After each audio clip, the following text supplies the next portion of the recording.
This is going to be hard to believe, and you're probably going to think I'm a liar, but I forgive everyone who has harmed me. Does this mean I don't hold them accountable for their behavior? No way. Forgiveness does not negate accountability. I've actually shared a video on forgiveness and accountability before. This is how I forgive even the worst of a-holes. I recognize that we all fall short and make mistakes. This allows me to have mercy on others as they are likely perpetuating behaviors they don't realize they need to heal from and unlearn.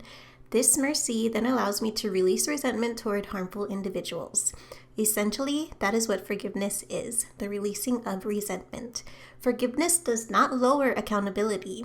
Ideally, the offender would listen, apologize, and change their behavior, meaning they hold themselves accountable by taking responsibility for their behaviors. When we view forgiveness as the releasing of resentment, it makes it easier to forgive someone even if they don't listen, don't genuinely apologize, and don't change their behavior, because we have mercy on them for needing healing.